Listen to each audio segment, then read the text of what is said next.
The pastor loves it. I'm being sarcastic.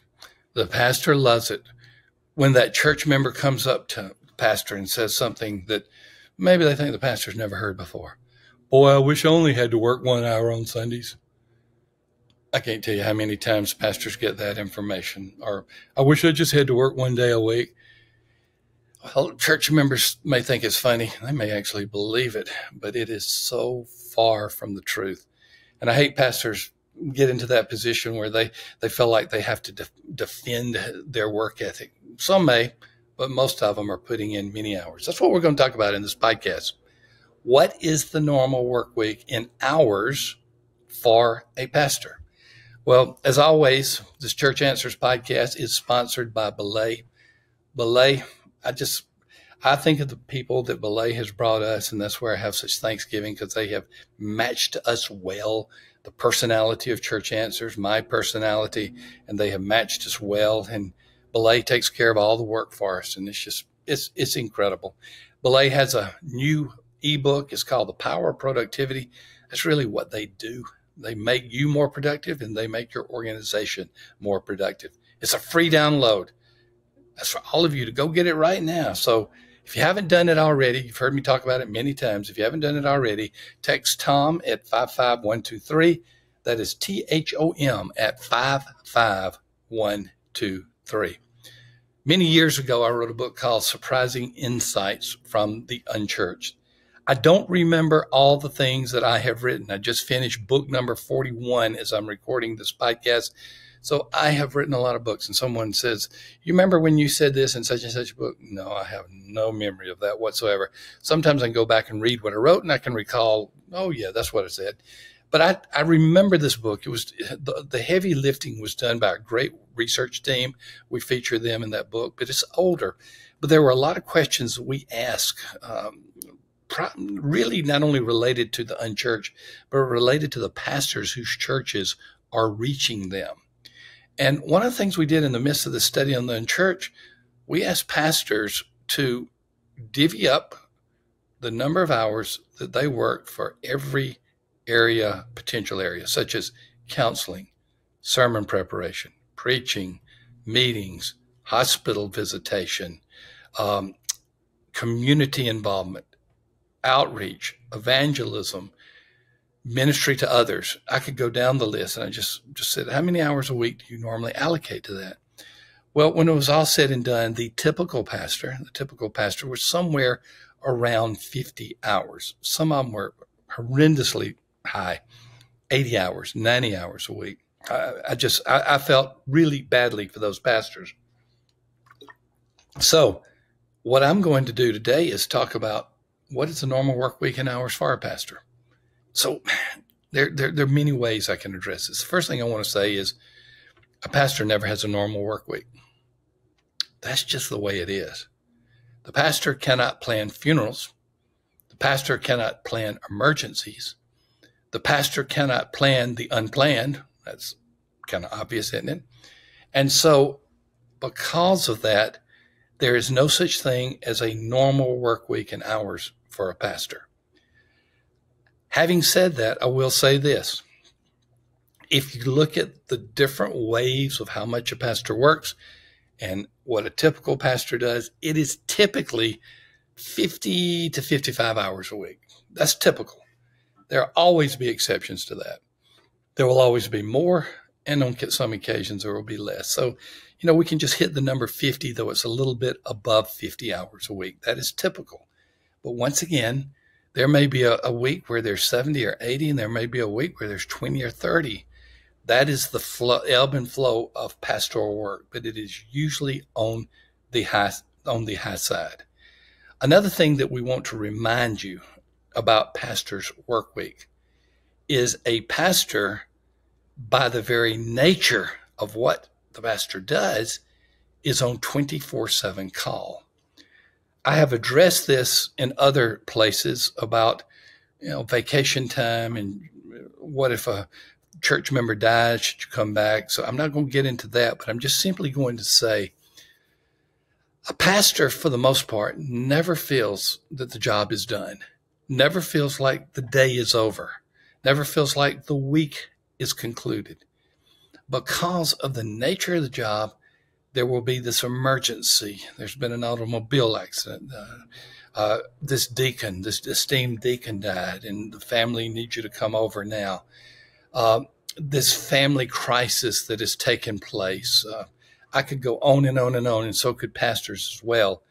And so pastors will never have a normal work week because of the very nature of being on a 24/7 call.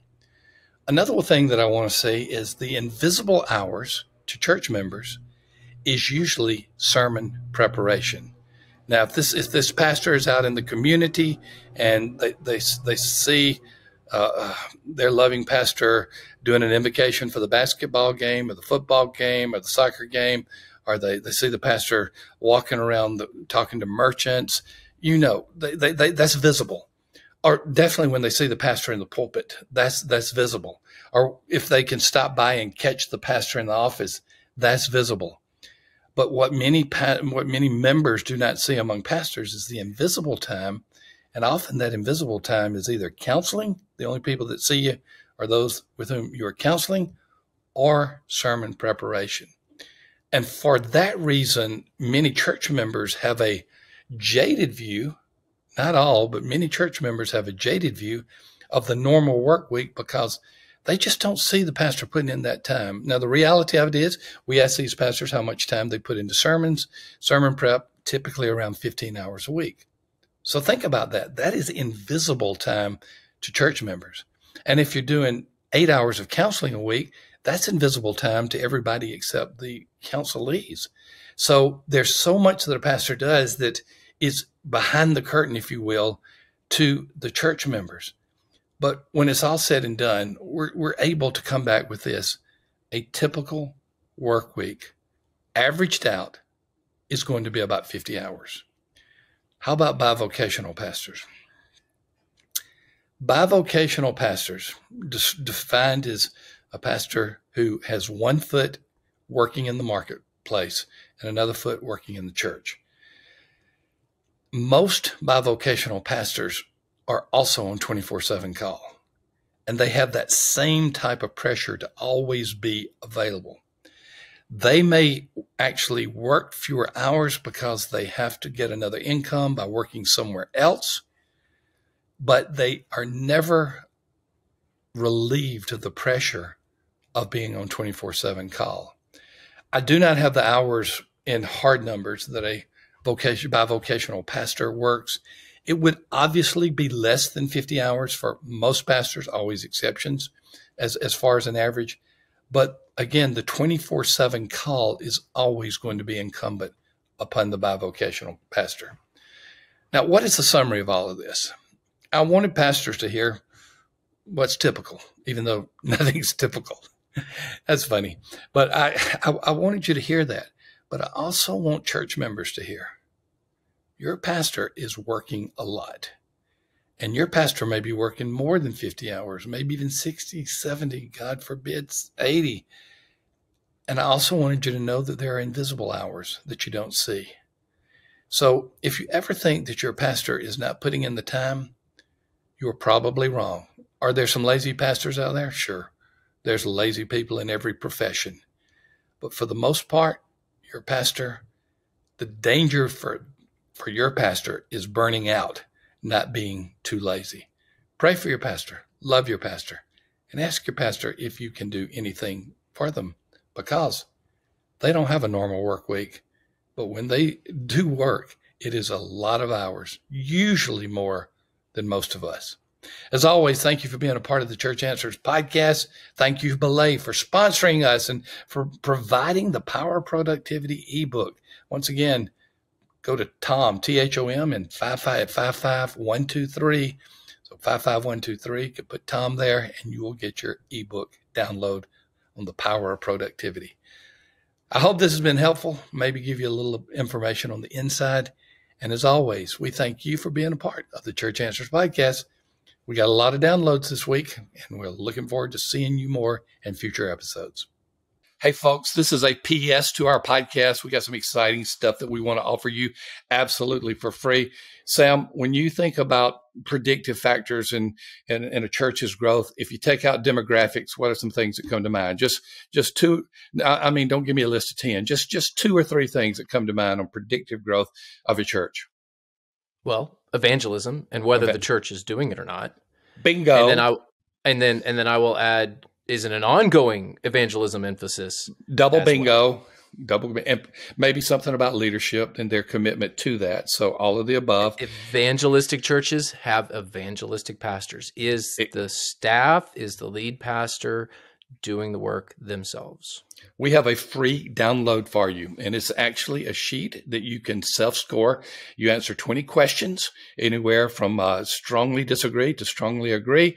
And we come back and we predict what your growth rate is going to be for the next year in worship attendance. It's not a perfect tool, but it's a good tool. There's a link to that for the attendance predictor. Look in the show notes. You'll absolutely love it. That's cool. We'll see you soon.